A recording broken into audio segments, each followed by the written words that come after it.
పరమ పురుషుడట పశులగా చేనట సరవులించిన విన సంగతాయిది.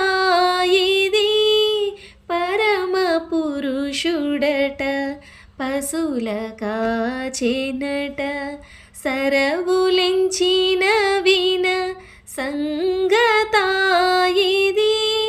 హరియే తానట ముద్దులందరికీ చేసినట.